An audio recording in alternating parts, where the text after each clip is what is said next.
आज बात करते हैं हमारे संविधान में रेखांकित 3 प्रकार के न्याय की। सबसे पहले हमारे पास सामाजिक न्याय है, जिसका उद्देश्य समानता सुनिश्चित करना और हाशिए के समूहों की रक्षा करना है। अगला आर्थिक न्याय है, जो सभी के लिए धन और अवसरों के समान वितरण पर ध्यान केंद्रित कर रहा है। अंत में हमारे पास राजनीतिक न्याय है, जो राजनीतिक प्रक्रिया में भाग लेने के लिए प्रत्येक नागरिक के अधिकार को सुनिश्चित करता है।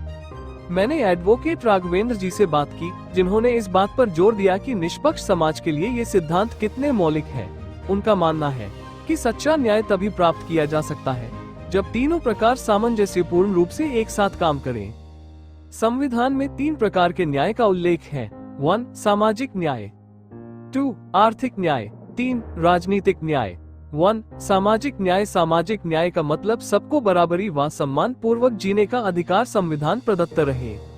ऐसा राष्ट्र हो जिसमें लिंग, जाति, धर्म, मूलवंश, जन्म स्थान, भाषा, क्षेत्र के आधार पर राज्य व कोई नागरिक किसी के साथ कोई भेदभाव न करे या विधि अनुसार नहीं कर सकता। ऐसा संविधान में सामाजिक न्याय प्रावधान है। 2. आर्थिक न्याय, ऐसा न्याय जिसमें आय की असमानता कम हो, सबसे अमीर और सबसे गरीब व्यक्ति में इतना अंतर ना हो कि अमीर व्यक्ति गरीब व्यक्ति को खरीदने लायक हो जाए और गरीब इतना गरीब ना हो कि उसे बिकने की मजबूरी आ जाए। अर्थात राज्य ऐसी असमानता को कम करने का उपबंध करे जिससे आर्थिक आधार पर किसी के साथ अन्याय ना हो सके। 3. राजनीतिक न्याय, प्रत्येक नागरिक को राजनीति करने और लोक प्रतिनिधि बनने का अधिकार है। फिर जो भी प्रतिनिधि जिस स्तर का है वो समान रूप से कार्य करने का अधिकार रखता है। कोई भी किसी के अधिकार पर अतिक्रमण न करे, बल्कि वह अपने दायरे में रहे। ऐसा ही राजनीतिक न्याय होना चाहिए। सत्ता का अपहरण बिल्कुल नहीं होना चाहिए। लेकिन उपरोक्त तीनों संवैधानिक न्याय, सामाजिक, आर्थिक और राजनीतिक, भारत के संविधान के 76वीं वर्षगांठ के बाद भी मूल निवासी समाज को अभी तक प्राप्त क्यों नहीं हो पाया है? इसकी क्या वजह है? कौन लोग हैं जो हमें न्याय देना नहीं चाहते तथा देश की सत्ता पर वो कौन लोग हैं जो बैठे हुए हैं और देश को किस दिशा में ले जाना चाहते हैं?